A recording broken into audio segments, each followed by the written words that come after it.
Bonjour chers frères, chères sœurs dans le Seigneur, c'est votre frère Michel Abraham.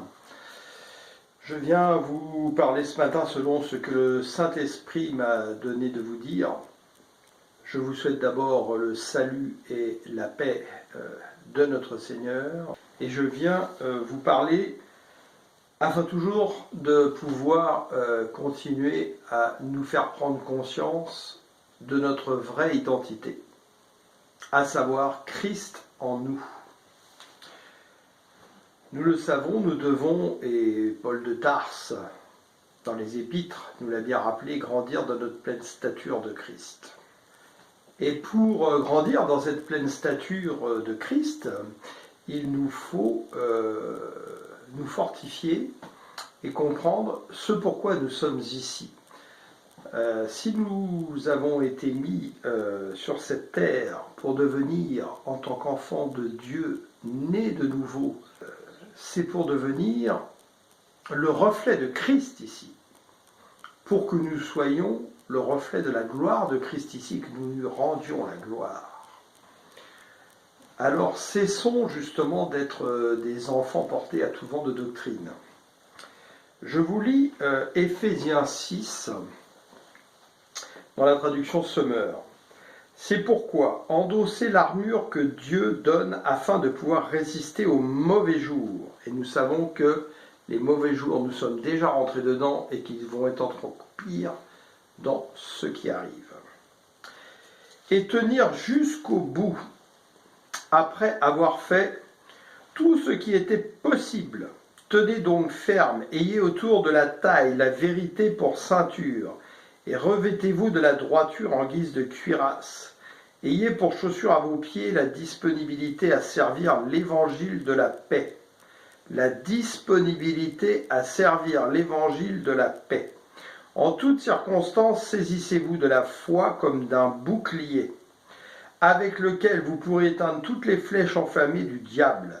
Prenez le salut pour casque et l'épée de l'esprit, c'est-à-dire la parole de Dieu.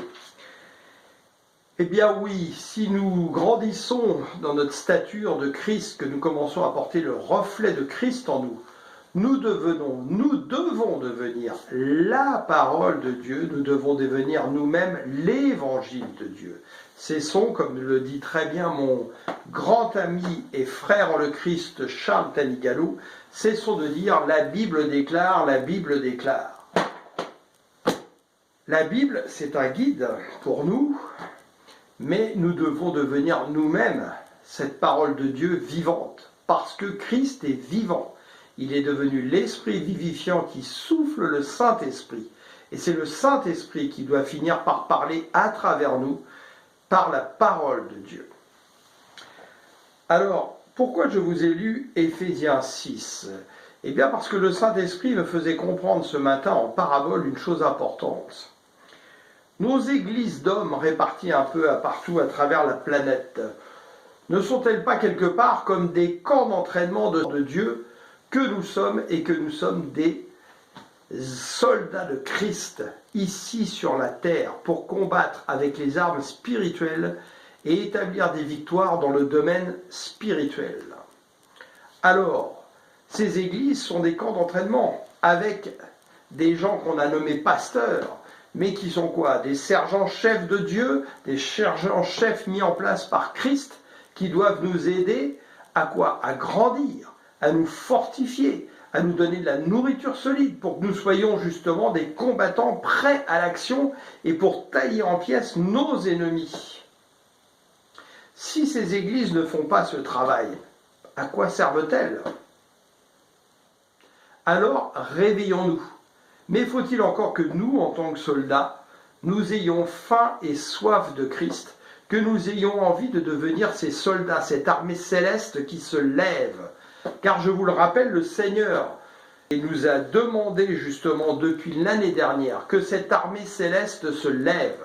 Vous trouverez ces paroles qui sont passées par ma bouche et que j'ai mis sur cette chaîne vidéo qui s'appelle « Va dire à mes frères ». Je ne suis pas le seul à les avoir reçues.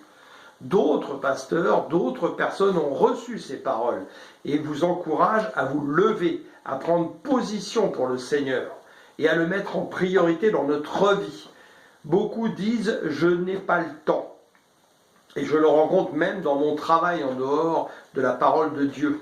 Les gens aujourd'hui disent toujours « je n'ai pas le temps ». C'est un mensonge diabolique qui a été mis dans notre société. Ce n'est pas « je n'ai pas le temps » qu'il faut dire, c'est « je ne prends pas le temps ». Je n'ai pas pris le temps de... Combien de temps cela va nous prendre, par exemple, de partager une vidéo, de lancer un petit mot à nos frères et sœurs? Quelques minutes? Nous n'avons pas ces quelques minutes dans notre vie? J'en serais très étonné. Mon frère et mon grand ami, pareil, Charles Talingano, avec qui j'ai eu la chance d'être encore ce week-end dans une église pour un enseignement puissant qui va dans ce sens de comprendre comment nous devons être Christ à l'intérieur de nous, Christ en nous, disait « je ne vais pas vous dire « dites Amen », dites « Alléluia », comme on voit dans des églises, comme un chauffeur de salle à la télévision qui dit « allez-y, applaudissez ». Non. Ce Amen, ce Alléluia, il doit sortir de vous par la conviction de votre foi, de ce que vous avez reçu. Eh bien, quand on vous partage une vidéo comme ça, si vous ne pouvez pas crier sur la vidéo, eh bien dans vos messages, dans les commentaires, criez ces Alléluia, criez ces Amen, qu'on sente que ça sorte de vos entrailles, plutôt qu'être complètement insipide. Ne rien dire, ne pas commenter. Où est votre engouement? Si le Seigneur nous demande de faire ces vidéos, c'est bien pour vous qu'il demande de le faire. Nous, nous obéissons, nous le faisons. Parce que nous faisons notre part, c'est ce que le Seigneur nous demande. Vous prenez, c'est bien. Vous ne prenez pas, c'est votre problème. Mais le Seigneur a des choses à vous dire. Le Seigneur a des choses à vous donner. Si vous aimez vraiment Dieu, alors ayez des actions de grâce vis-à-vis de lui. Criez votre joie. Alléluia. Amen. Merci Seigneur. Merci. Oh Papa. Oh, merci pour tout ce que tu fais pour nous. Oui. Gloire à toi au plus haut des cieux. Merci pour ton Fils bien-aimé, Christ Yeshua, Mashiach, Seigneur. Oui, oh merci Seigneur d'avoir accepté de boire toute cette coupe pour nous. Et merci toi devenu Esprit vivifiant, qui souffle ton Saint-Esprit pour nous conduire dans la vérité. Alléluia. Donc voilà, nous sommes devenus des enfants de Dieu, nous sommes des combattants de Christ. Alors, eh bien prenons les armes spirituelles, rentrons en action, ouvrons notre bouche. Le monde a été créé par la parole, le Verbe incarné en Jésus de Nazareth, le Verbe. Alors, c'est par nos paroles que nous allons changer les choses, que nous allons déclarer notre victoire, que nous allons combattre les ennemis. Ne restons pas comme des enfants silencieux ou dans un petit coin, abattus, etc. Non, nous avons la victoire en Christ. Nous sommes plus que vainqueurs en Christ. Voilà ce que dit la parole de Dieu. Je le proclame, proclamez-le. Nous avons conscience de cette force, de cette victoire que nous avons en nous. Et nous apportons là où nous sommes, où nous posons le pied, apportons le reflet de Christ, apportons cette victoire, apportons cette gloire de Dieu, toute la plénitude de Christ qui habite en nous. Relâchons cela, prenons les clés de la domination là où nous nous trouvons. Je vous exhorte, je vous encourage vraiment à entrer en action et à témoigner justement de la grandeur de Dieu, de crier des cris d'acclamation par rapport à tout ce qu'il fait pour nous. Donc j'espère vraiment que nous allons nous réveiller, nous les enfants de Dieu, que nous allons pouvoir voir en fait les fruits que nous portons aujourd'hui, et vraiment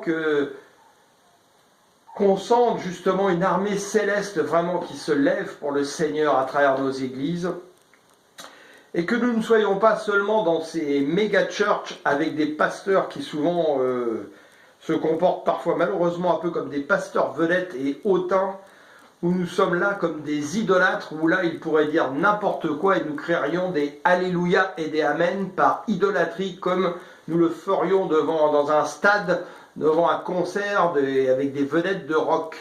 Je ne crois pas que le Seigneur nous ait appelés à cela. Il y a aussi des voix qui crient dans le désert et qui vous disent des choses importantes. Sachez les apprécier, non pas comme des idolâtres, mais comme des enfants qui aiment Dieu de leur cœur et non de leurs lèvres.